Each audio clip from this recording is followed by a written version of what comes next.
The roast chicken was still steaming when Haley leaned back in her chair, wineglass in hand, and looked at me with that smug little grin she always wore when she thought she had won. The kind of smile that didn't come from joy but from control.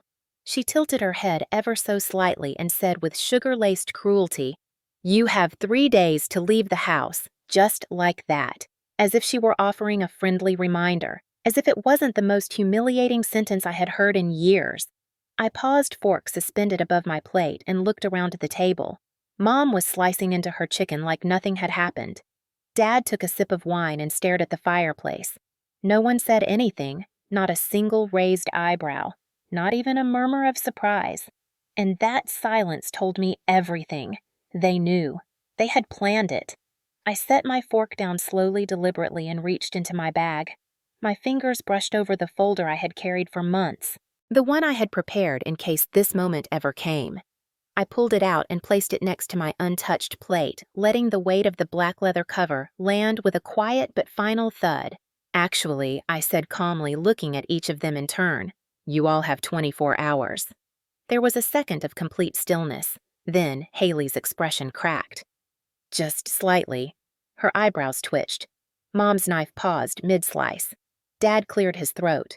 Their forks dropped almost in unison, the clink of metal on porcelain loud in the sudden tension that filled the room.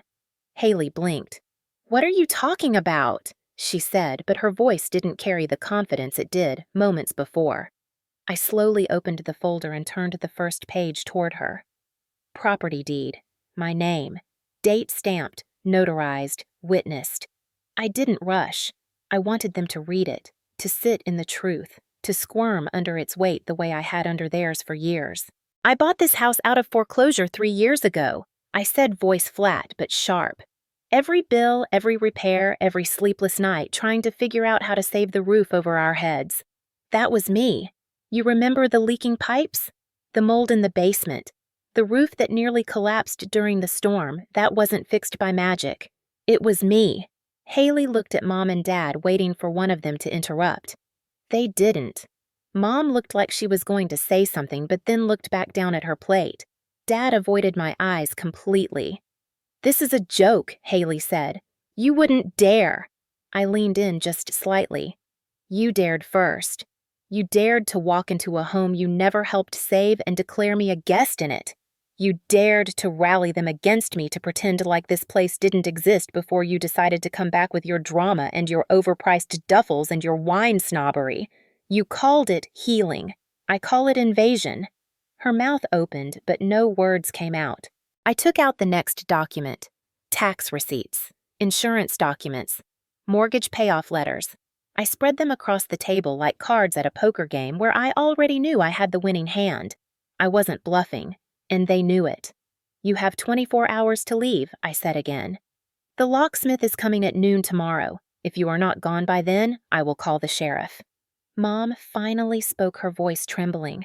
"Carla, please. This doesn't have to be like this. We are family. Family," I repeated, tasting the word like something bitter. "Family is what I held together when everyone else disappeared. Family is what I sacrificed my career and youth for. You all watched me drown in responsibility and called me intense, called me difficult, and when she walked back in with her stories and perfume and curated tears, you followed her like lost puppies. You let her speak for you. You let her make the rules. You sat in silence while she tried to erase me." Dad stood now, hands slightly shaking. His face was pale. "There must be another way." "No," I said. "That way was 3 years ago.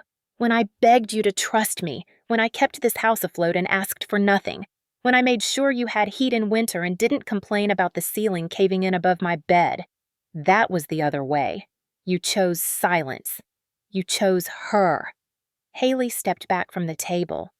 "This is ridiculous. You're being vindictive. This house is our family home.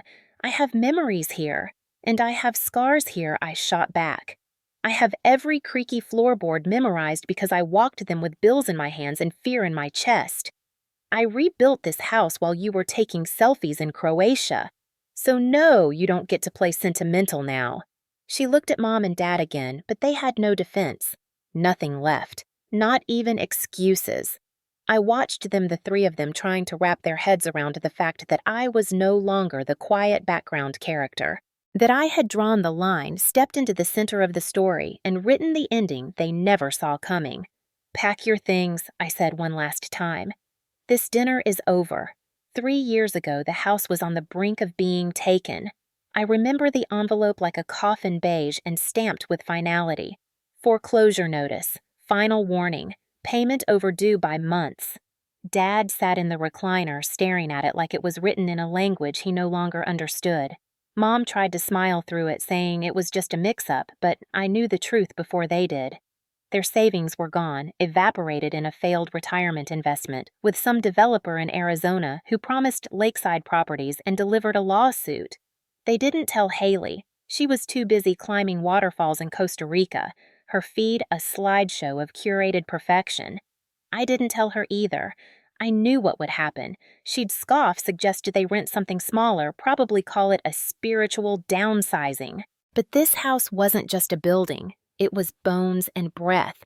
It was where I fell off my first bike and cried into Mom's lap, where I stayed up at 17, fixing the internet for Dad's work meeting. It was the only constant we had left, and I wasn't ready to lose it. So I acted. Quietly. Desperately. I pulled every freelance client I had, reached out to old connections, took projects at half pay. I worked from sunrise to exhaustion, my laptop overheating on my thighs as I edited blueprints and color swatches from the attic that had never been insulated. I sold my car, walked to the grocery store in the rain, skipped meals, skipped sleep, skipped birthdays. I met with a financial advisor and presented my income. It wasn't enough, not on paper, but I begged for a refinance, pleaded with logic, grit, and a mountain of documented effort. Somehow it worked. The mortgage was rewritten in my name at a brutal rate, but it was better than losing everything. I didn't tell Mom and Dad right away, not because I wanted credit, but because I knew what they would say, that I was being dramatic, that it wasn't my responsibility, that they could figure it out, but they couldn't. I saw it in their eyes, in the pile of unopened mail they kept under a blanket on the coffee table, like hiding it would make it disappear. When I finally told them the house was safe, that it was under my name, now they cried. Not tears of joy, tears of humiliation. Dad signed the deed over in a lawyer's office, hand trembling as if surrendering a part of his manhood. Mom stared at the floor. "Are you sure about this?" the lawyer asked me. I was. Not because I had a plan, but because I had no other choice. That night, Haley posted a picture of her holding champagne next to a yacht captioned "New Chapter." Same vibe. I sat in the dark with ramen, my fingers raw from hours of rendering design models. She didn't know. She never asked. And honestly, I didn't expect her to. Growing up, she was the girl everyone looked at. Blonde, charismatic, born with the ability to manipulate a room with just a glance. She was prom queen, head of the drama club, the girl who won awards for showing up. I was the one who fixed the lights behind the scenes, who stayed late cleaning paint off costumes. Mom used to say, "You're so dependable, Carla," and she meant it as a compliment. But dependable slowly turned into invisible, into convenient, into the person who was always expected to bend. When Haley left for LA at 22 to chase a modeling contract that turned into bartending, no one blamed her. When I stayed to help Mom recover from surgery, skipped a semester of college, and took on a job at the local print shop, no one noticed. I was just doing what needed to be done. And apparently what needed to be done always landed on me. After the house was secure, I didn't move out. I couldn't afford to. And besides, they needed me. Mom's health was up and down. Dad became quieter, more forgetful. I managed the bills, the appointments, the repairs. I filed taxes for all three of us. I gave up vacations dating rest. I told myself it was temporary, that one day I'd find the space to start living again. But time has a way of passing without permission, and before I knew it, I was 32 and exhausted, living in the guest room of a house I owned with parents who still called me the quiet one. They never asked how the lights stayed on. They never asked who fixed the leaky sink, who paid for the new water heater, who stayed on hold for 3 hours to fight an insurance claim. They thanked God the house was okay, and I let them believe it was divine intervention, because telling the truth would have only made them feel worse. And I didn't need applause. I just needed peace. But peace, I learned, doesn't come from sacrifice alone. It comes from boundaries. And I had spent too many years without any. Then 2 weeks ago, Haley came home. She showed up with no warning, standing in the doorway with sunglasses on her head and a smirk that made my stomach turn. I had just come back from the post office holding envelopes with property tax documents and a bill for gutter repairs. Haley breezed past me dragging 2 rose gold suitcases with monogrammed initials and said, "It's temporary, just until I figure things out." No hello. No question about where I'd been or how things were. Just that same assumption she had always carried, that the world would rearrange itself around her convenience. Mom cried. Dad hugged her like she had returned from war.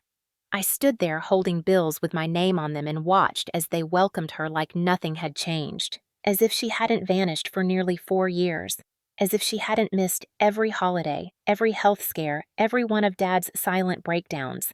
They led her upstairs to the master bedroom, the one they had been using for years, and started helping her unpack. I didn't say a word. That night at dinner, she dominated the table, laughed too loudly, talked over everyone, shared stories about her breakup with a man named Calvin who was apparently famous on some podcast. She painted herself as a survivor, the brave woman who walked away from toxicity. I knew better. Haley had always been a hurricane with perfect lipstick. She didn't survive storms. She was the storm. Mom hung on every word. Dad nodded like a bobblehead. I refilled the water glasses and smiled like a waitress working a late shift. After dessert, she looked at my lemon tart and said, "Still playing house, huh? Carla." Just a hint of mockery in her voice. Not enough to call out directly, just enough to land like a slap. I swallowed it, smiled, and excused myself early. The first night I tried to sleep but couldn't.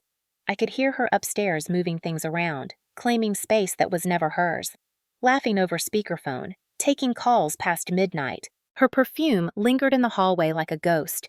Within 3 days, the house shifted. I was no longer asked if I wanted coffee in the morning. Mom started making only 2 mugs. Dad stopped asking if I needed help carrying in the groceries. Haley took over the kitchen, moved the jars, rearranged the spice rack I had painstakingly organized. She laughed about how chaotic it had been before. She started hosting little gatherings. Former friends, new acquaintances, yoga teachers, and a woman named Tara who seemed to live on Instagram.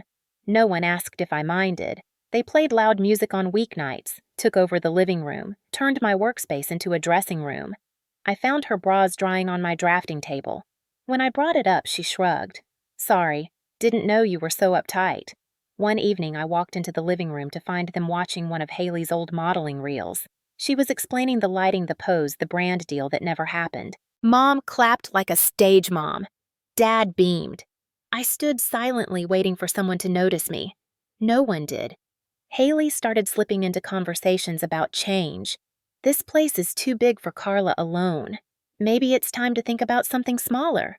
A nice condo in the city, easier to manage." She would say these things with that sweet tone she used when she wanted to manipulate, like it was for my own good, like I couldn't hear the threat under the suggestion. I didn't respond. I just listened, memorized. One afternoon, I came home and found my books moved, my office chair missing. When I asked where it went, Mom said Haley needed space for a shoot, just for the day. That evening, I stood by the stairs and listened as Haley whispered to Mom on the back porch. "Carla is too rigid. She holds on to things.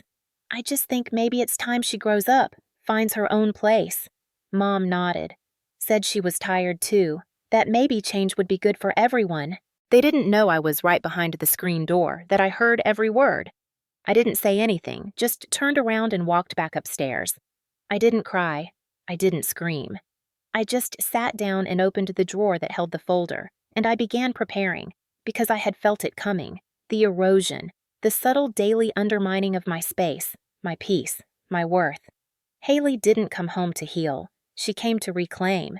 And Mom and Dad, whether consciously or not, were ready to let her. I wasn't surprised, but I was done pretending I didn't see it. The days that followed felt like watching my own life through a window I no longer had the key to. I woke up to silence that wasn't peaceful but deliberate, the kind that came from conversations ending just before I walked into a room.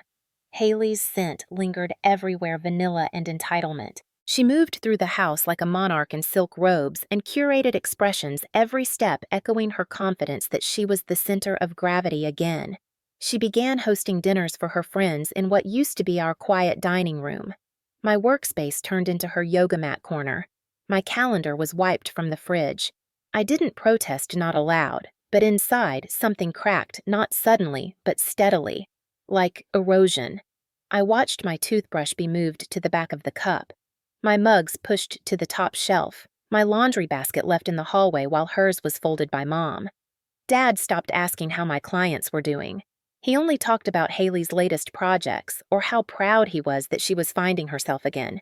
Mom stopped making the lavender tea I liked. She brewed Haley's green detox blend every morning. I found myself apologizing for existing, scooting by in the hallway, avoiding eye contact, pretending I didn't notice my mail unopened, my belongings, displaced, my presence slowly erased. I started locking my door, not because I feared theft, but because I feared the slow unraveling of my place in the home I owned. I no longer sat at the main table. I took my meals in the guest room, the one I had turned into a home office over the years. It was the same room I once spent nights planning how to save this house, mapping out renovations, calculating payments, working through fevers and fatigue while the rest of the house slept. Now I couldn't even leave a glass on the counter without Haley commenting on clutter. I overheard her say to Tara once, "She's always been kind of intense. Too serious, like she's allergic to joy." They laughed. I went back to my room and sat in the dark. The next day, I found the pantry rearranged. All the things I had stocked were replaced with Haley's brand name items. I opened the fridge and found my meal prepped containers shoved to the back. When I asked Mom, she said, "Well, Haley likes to cook fresh. You can adapt, can't you?" The condescension was casual but surgical, like 1,000 paper cuts. That night, Haley told Mom and Dad she was looking into real estate courses. She mentioned downsizing again. A condo in the hills. Maybe even listing the house while it was still in good condition. "It's too much for Carla to manage alone," she said sweetly. "She doesn't say it, but it wears on her. She deserves something easier." I stood in the hallway frozen. They nodded. No one asked me if I wanted to sell. No one asked if I was tired. They just assumed. Or rather, they didn't care. That was the night I opened the folder again. I didn't do it with rage. I did it like someone setting a table for a meal that had been delayed for years.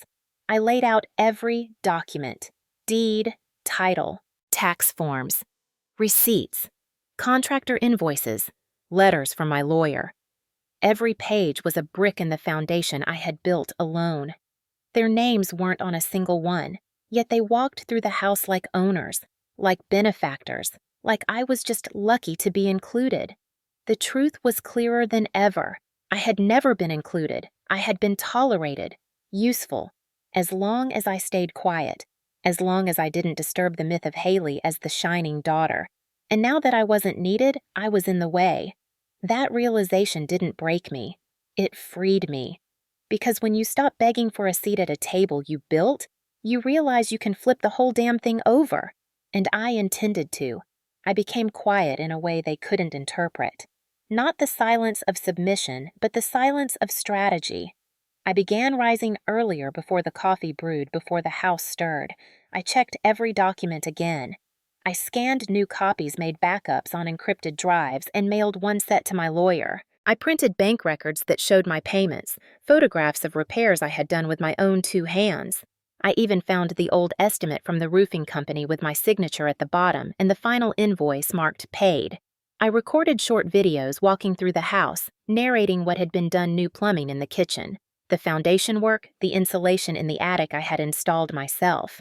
It was not paranoia. It was evidence. Proof of truth in a house full of fiction. Every day they pretended it was still their home. I added another piece of proof to the pile. I started tracking conversations, dates, comments, passive-aggressive remarks masked as jokes. The night Haley scoffed about my boundaries. The morning Mom said I miss when things were more cheerful around here. I wrote it all down. Haley began making more concrete plans.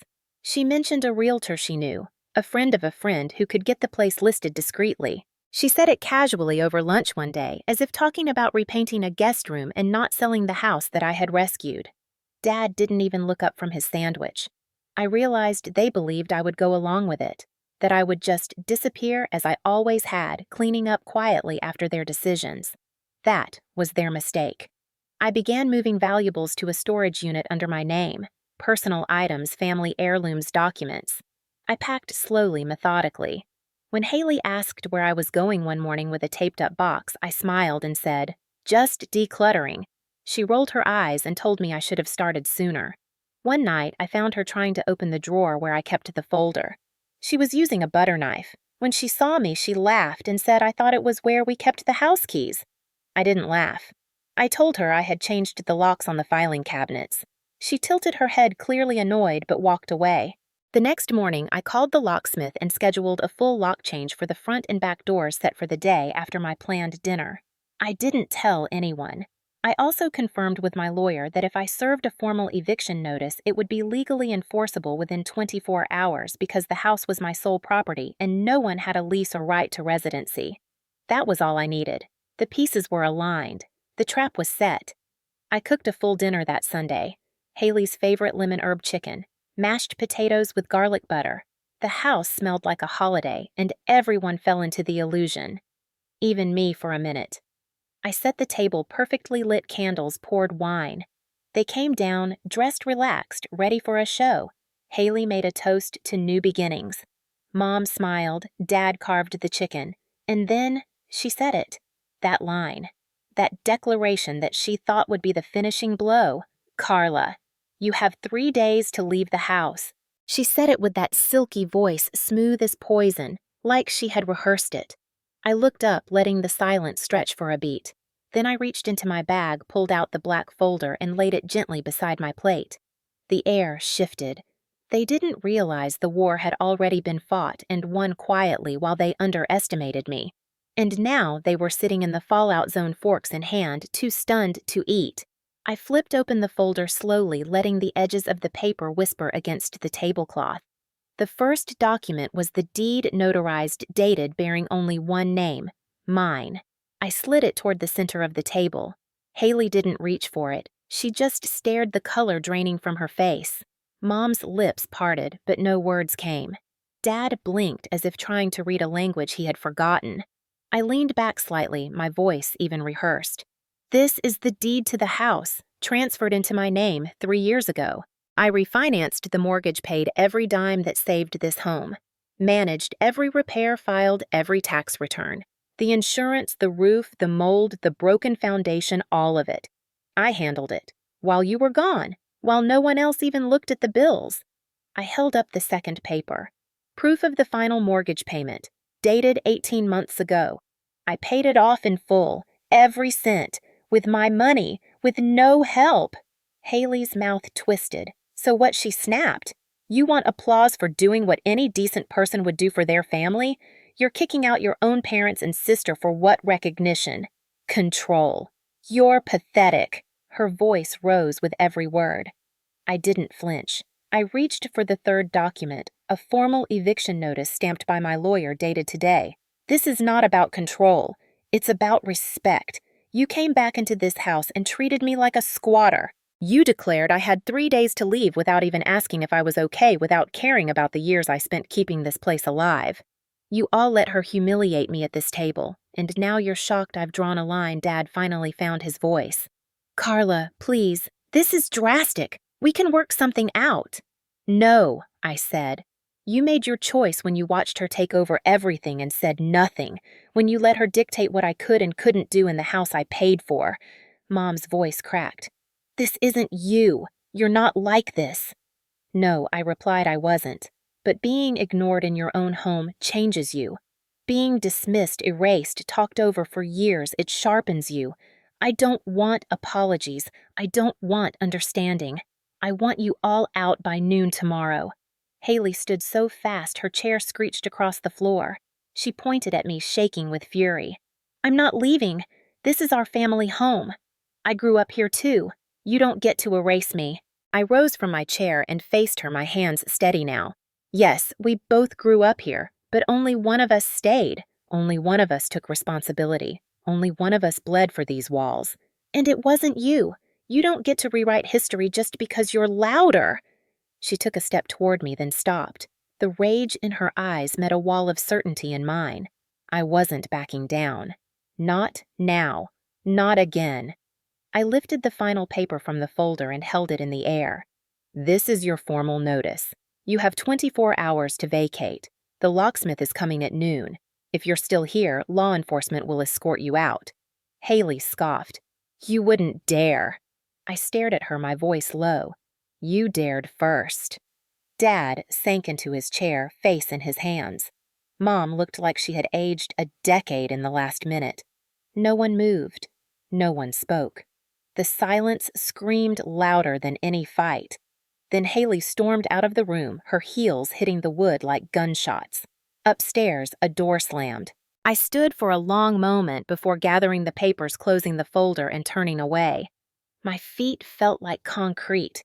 My chest ached with adrenaline and grief. Because I hadn't just declared war. I had detonated the last fragile thread that tied us together. But I felt no regret. I had begged for their acknowledgement for years. They had given me silence. Now they would live with mine. The next morning, the house felt different, heavy, hollow. I didn't sleep. I heard drawers opening, zippers zipping, low voices behind closed doors. They were packing. At 8:13 a.m., I heard Haley outside on her phone, her voice sharp and clipped. Just bring the truck around. I don't need help. I just need you to be fast. I didn't go out. I didn't watch. I stayed in my room, hands clenched in my lap, listening. By 10:07, I opened my door for coffee. The hallway was empty. The kitchen smelled like cardboard and old perfume.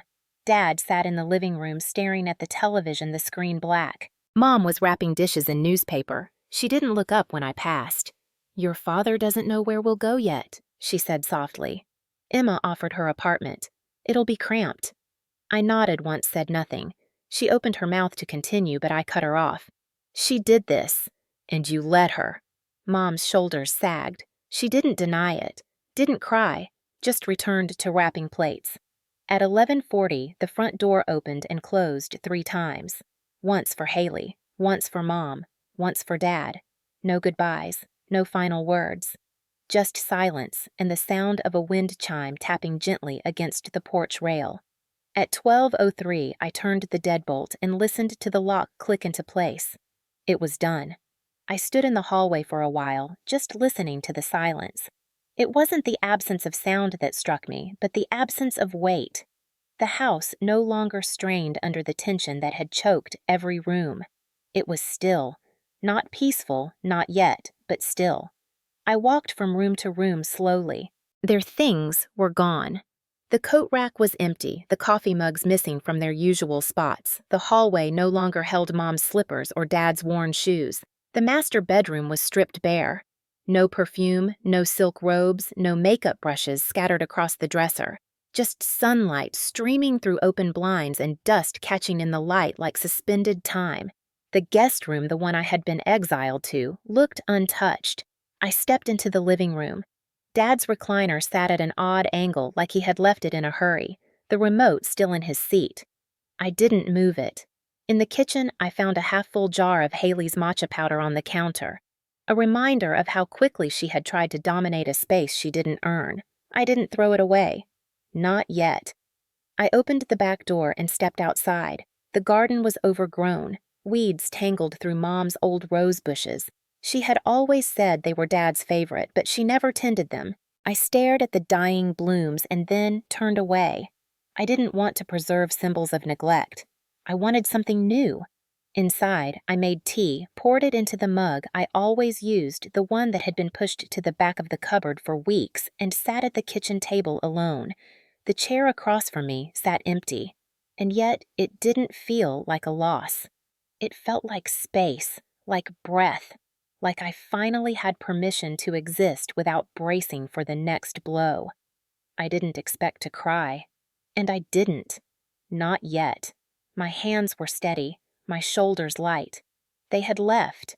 Not with apologies, not with admissions, but they had left. And that was enough. I wandered into the hallway and paused at the door to my old room, the one I had given up so easily. I opened it. The bed was made. The drawers closed, the scent of lavender lingering faintly in the sheets. For a moment, I stood still, letting memories flicker, nights spent sketching in the dim light, phone calls with clients whispered at 2 a.m., the sound of rain on the roof as I typed invoices and stretched the last of my energy into saving us. And now it was mine again, undisturbed, unclaimed.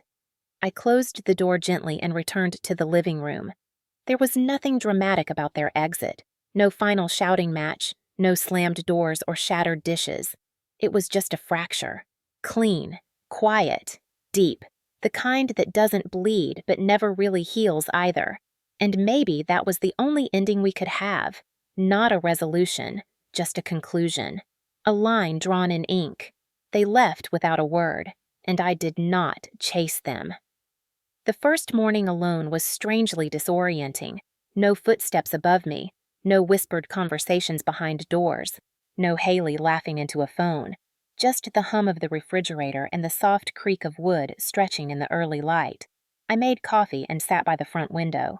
No one had claimed the seat. I took it. For a long time, I just watched the light move across the floor, feeling it settle without interruption. It felt like trying on a dress I had owned for years but never dared to wear. Familiar but never fully mine. Until now. I started with the master bedroom, the one Haley had taken over like a throne. I opened every window, letting out the stale air of arrogance and entitlement. I stripped the bed, donated the velvet throws and oversized cushions she had left behind. I painted the walls a soft gray, covered the mirror with a linen curtain, replaced the floral curtains with clean blinds. I hung a single photograph above the bed. Me, standing on a rocky trail in Montana, arms wide alone, smiling. A version of myself I had forgotten. I claimed the room, not for status, but for space. My space. Then I moved through the house methodically. In the hallway, I took down the family portraits. Not out of spite, but to stop them from looming like relics of a lie. I packed them gently into boxes and labeled them clearly, memories not altars. In the living room, I shifted the furniture, changed the light bulbs to warmer tones, added cushions I liked, lit candles that smelled like cedar and citrus. In the kitchen, I removed the detox powders and trendy teas, refilled the spice rack with the old order I had built for myself. I reorganized the cabinets, installed a hanging rack for my pans, repainted the pantry shelves. The garden took longer. Mom's roses were brittle, forgotten. I pulled them out one by one. My fingers bled through the gloves, but I didn't stop. I planted rosemary, lavender, thyme. Things that didn't just survive, they thrived in rough soil with just a little light. I sat on the porch that evening with dirt under my nails and a glass of wine in my hand. The house behind me didn't feel haunted anymore. It breathed with me. In the days that followed, I returned to myself. I worked in the morning light that poured into my newly converted office, the guest room reclaimed desk by the window, shelves organized, music playing softly. I cooked for one without apology. I danced barefoot on clean floors. I spilled coffee and laughed. I watched the sunset and didn't need to report to anyone. I wasn't adjusting myself to be easier, or quieter, or more palatable. I simply was. One Tuesday, the mail arrived. Among bills and flyers, there was a white envelope. No return address, but the handwriting was unmistakable, loopy, careful cursive. Mom's. I stood at the mailbox for a long moment, holding it. I didn't want to open it. Not from fear, but because I already knew what it would say. But I opened it anyway. 2 pages. No crossings out. No apology. She wrote that she forgave me. Forgave me, as if I were the one who had burned bridges, not saved homes, as if I had something to repent for. She said she hoped I would come to my senses, that Haley was trying her best, that they were managing in the apartment even if it was tight and less than ideal. She ended with, "We still love you even if we don't understand you anymore." I folded the letter carefully and dropped it into the bin beside the recycling. Not out of anger, just because I didn't need it. I didn't need their conditional love wrapped in quiet punishment. I didn't need to be understood by people who never really tried. I had spent years begging for scraps of validation. Now I was full. The silence that followed their departure no longer felt hollow. It felt like clarity, like the breath after grief, like standing alone arms wide in a house that was finally mine. Not because I took it, but because I earned it, and for the first time I smiled without guilt. Because some stories don't need closure, they just need a door, and the strength to close it.